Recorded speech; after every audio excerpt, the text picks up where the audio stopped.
बाजी भी लगा देना धर्म है। दुशासन ने भरी सभा में जब द्रौपदी के केस पकड़े थे, उस समय उस दुशासन को मार देना ही धर्म था। पर उस दुशासन को ना पितामह ने मारा, ना गुरु द्रोणाचार्य ने मारा, ना पांडवों ने मारा, ना धृतराष्ट्र ने मरवाया। मार देना ही धर्म था। शकुनी को मार देना ही धर्म था। दुर्योधन को मार देना ही धर्म था। एक दुर्योधन मर जाता तो महाभारत के विनाश से लाखों लोग बच जाते। एक के मर जाने से लाखों बच रहे हैं, तो एक को मार देना ही तो धर्म है। बोलो, एक को मार देना धर्म है। इसलिए उस एक व्यक्ति को मार देना चाहिए जिस व्यक्ति से अधर्म बढ़ रहा है, समूल नष्ट कर देना चाहिए उसका। विदुर जी विदुर नीति में लिख रहे हैं ये बात। एक उंगली काट, डॉक्टर कहता है उंगली में पॉइजन हो गया है, काट दो, नहीं तो हाथ काटना पड़ेगा। तो आप उंगली कटवा लेते हैं कि नहीं? उंगली को काटने से यदि संपूर्ण हाथ की रक्षा हो रही है तो उंगली कटवा देना चाहिए।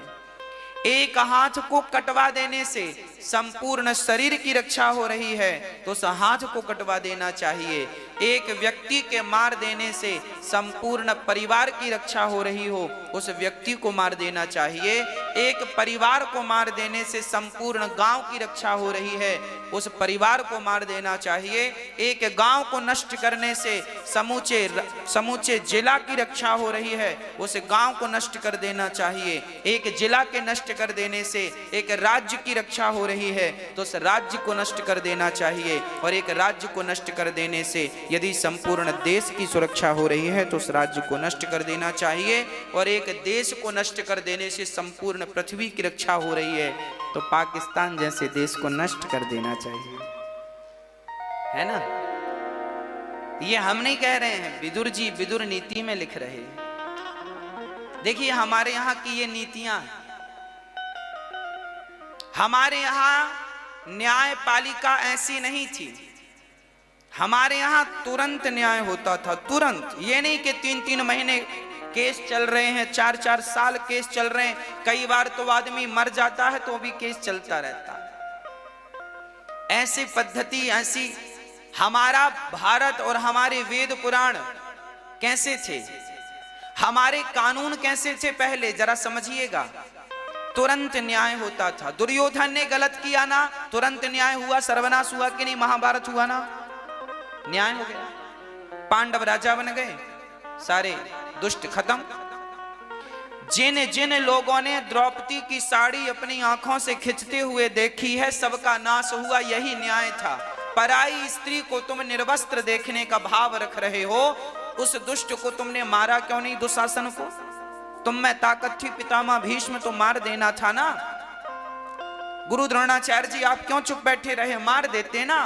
पर जब नहीं मारा और गलत का सपोर्ट किया तो देखो उस जमाने का न्याय क्या था। महाभारत हुआ और उस महाभारत में भगवान ने देखा, उस समय भगवान थे। अब आप कहेंगे भगवान के सामने गलत हुआ, भगवान के सामने गलत हुआ तो तुरंत महाभारत हुआ। साल 2 साल 10 साल 20 साल के भीतर न्याय हो गया और समूचे कौरवों का सर्वनाश हो गया।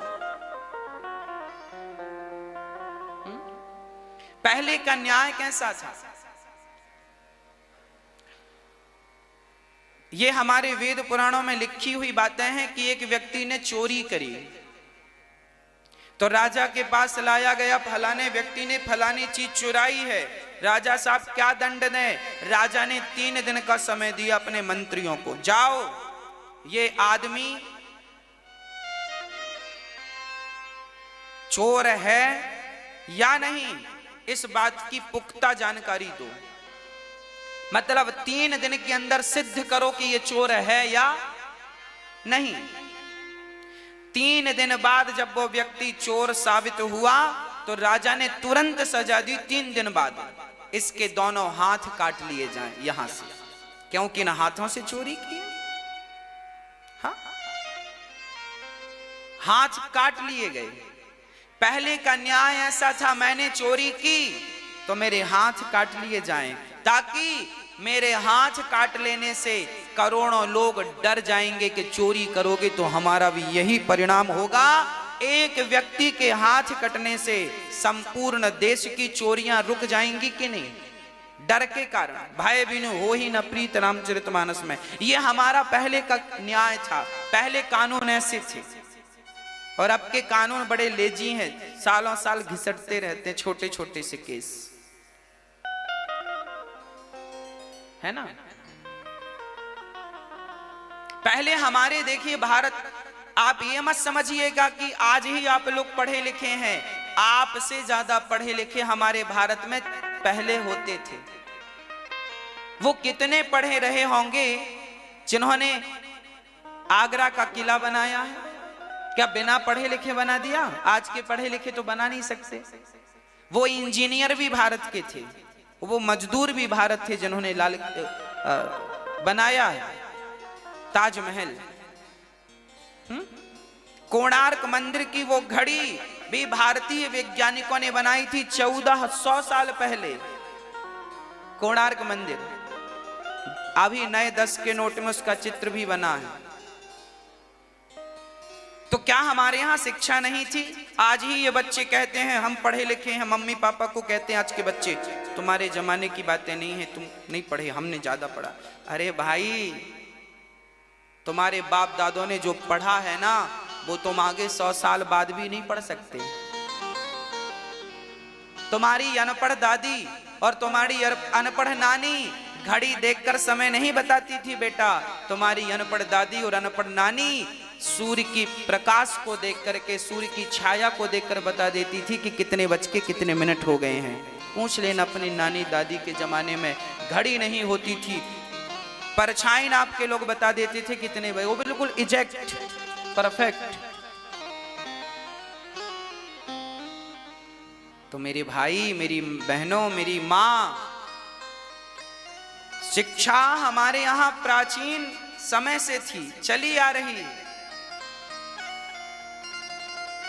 पुरानी है, कोई आज की नहीं है।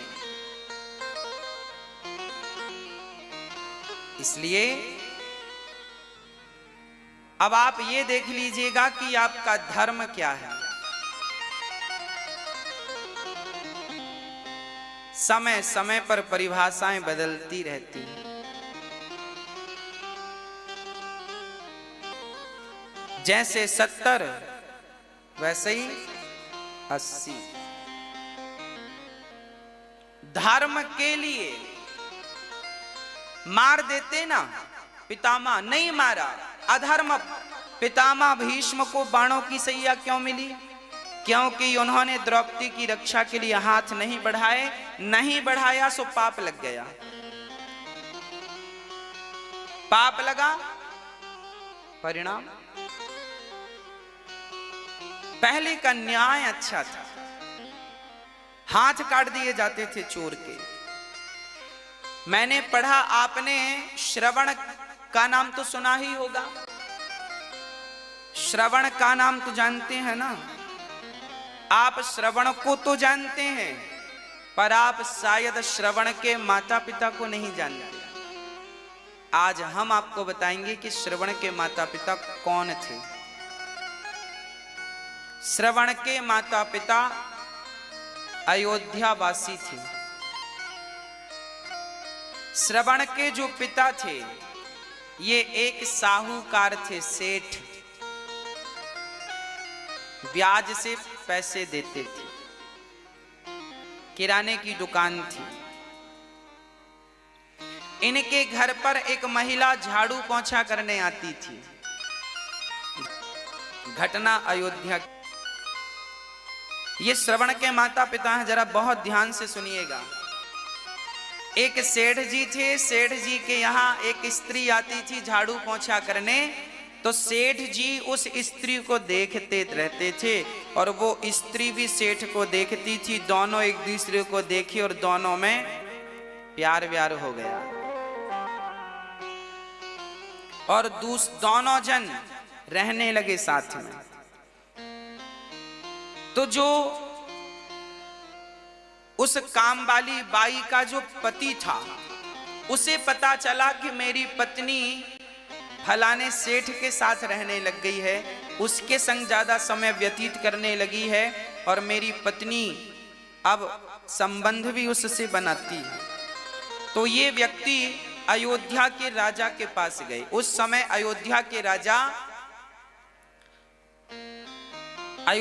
राजा दशरथ जी के पिता हुआ करते थे।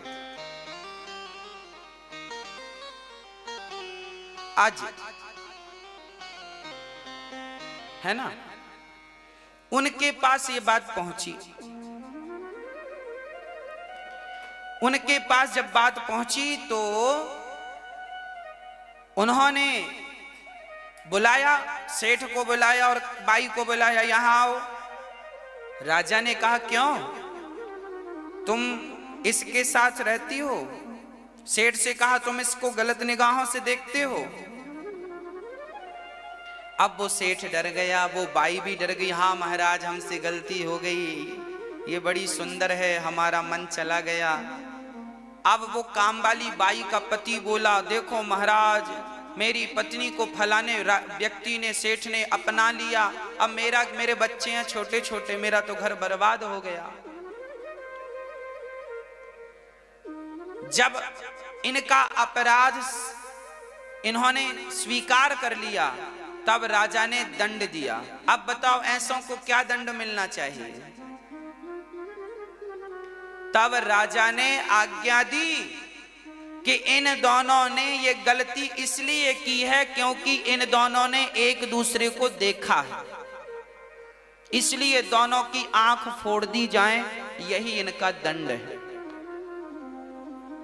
तो राजा ने उस बाई की और उस सेठ की आंख फोड़वा दी।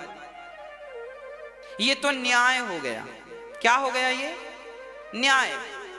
और उसके काम वाली के पति ने कहा, अब मैं इस महिला को, इस स्त्री को पत्नी के रूप में स्वीकार नहीं करूंगा। वो तो चला गया।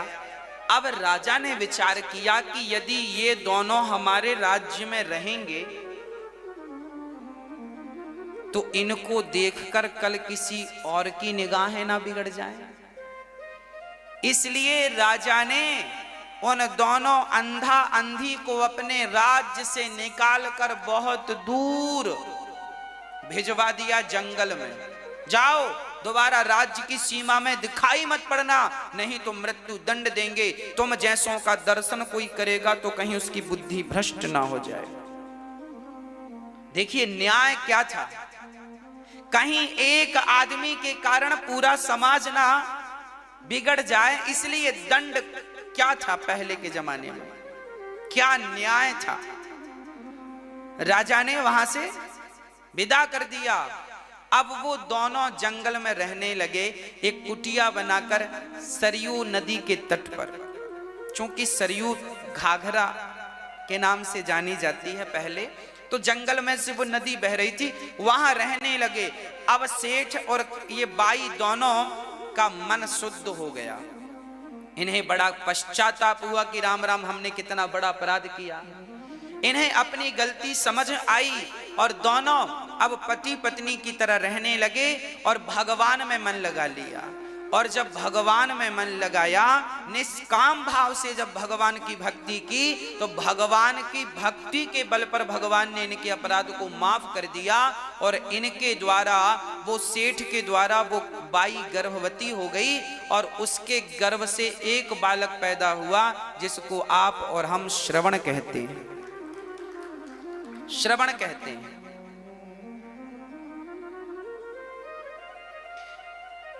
फिर श्रवण अपने माता पिता की सेवा करने लगे। श्रवण का विवाह हुआ तो श्रवण की पत्नी अपने अंधा अंधी को महेरी खवाया करती थी। महेरी जानते हैं? छाछ जानते हैं? छाछ, मही, मट्ठा, छाछ। छाछ में चावल डाल दो, थोड़ा सा नमक डाल दो और उसे पका करके खा लो, उसे महेरी बोलते हैं। तो जो श्रवण की पत्नी थी वो अपने अंधा अंधी को छाछ में चावल पका करके खवाती थी और अपने पति को दूध में चावल पकाकर मतलब खीर खवाती थी। अच्छा, दोनों दिखने में एक से दिखते थे।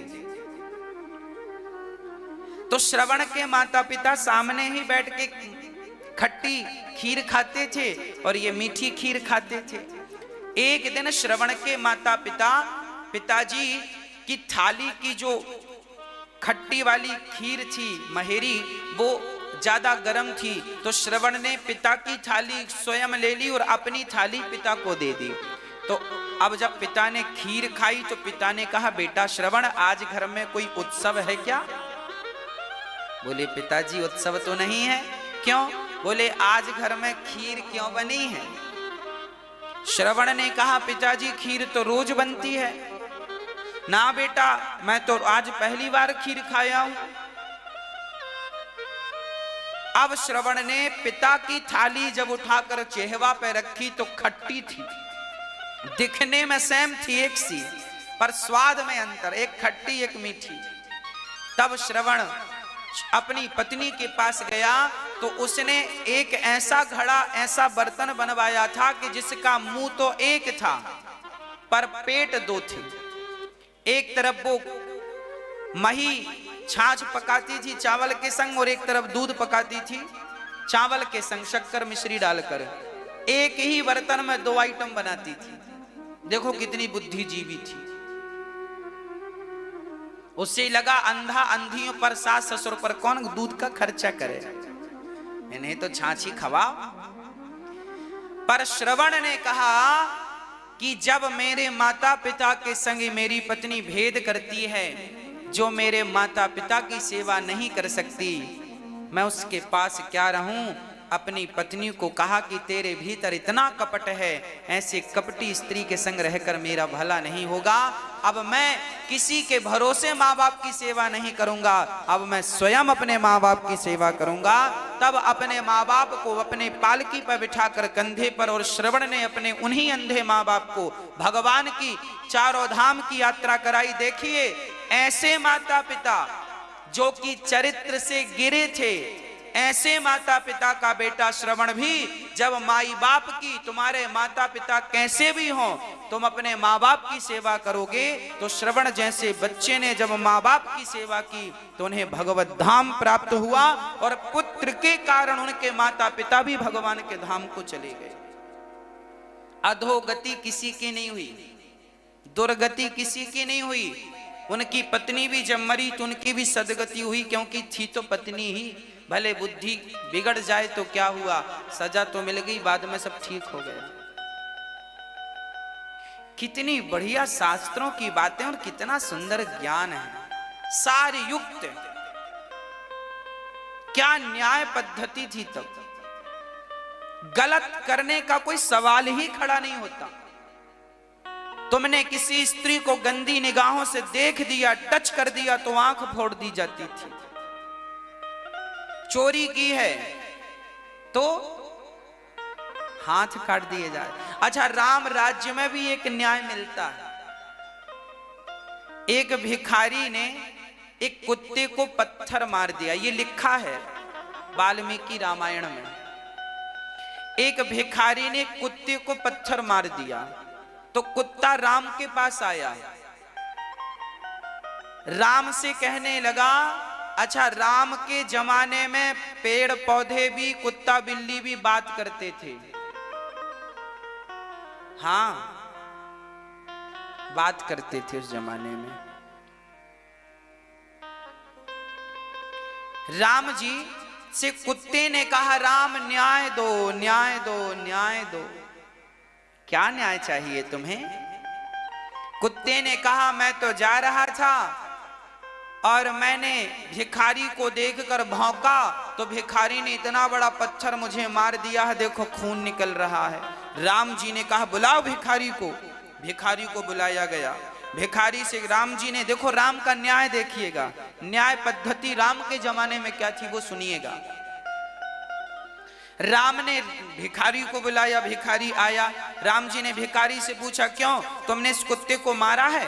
भिखारी ने कहा, हाँ मारा है। राम ने कहा क्यों मारा? भिखारी बोल रहा, हमें देख के भौंक रहा था, सो हमने मार दिया।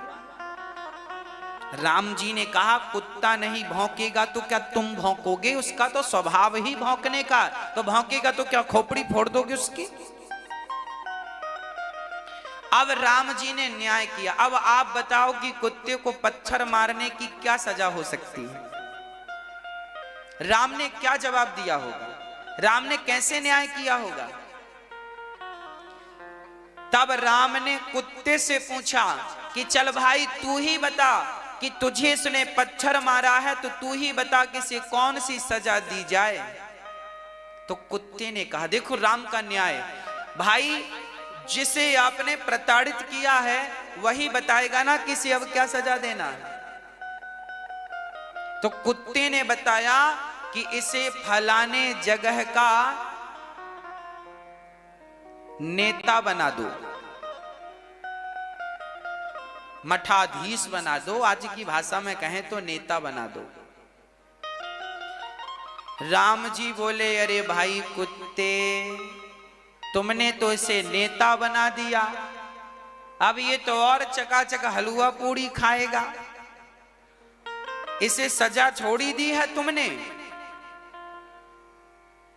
तब कुत्ता बोला राम जी, आज मैंने इसे जो नेता बनाया है ना, पिछली बार मैं भी वहीं का नेता था, पर नेता बनकर मैं दूसरों का हक खाता रहा, दूसरों का अधिकार खाता रहा, दूसरों के नाम पे पैसे आए तो खुद खा लिया, खाता रहा, तो मैं पाप के कारण कुत्ता बना। और ये भी जब नेता बनेगा, उस पद पर पहुंचेगा तो ये भी पाप करेगा, और पाप करेगा तो फिर ये भी कुत्ता बनेगा, और जब ये कुत्ता बनेगा तो फिर इसकी खोपड़ी में कोई पत्थर मारेगा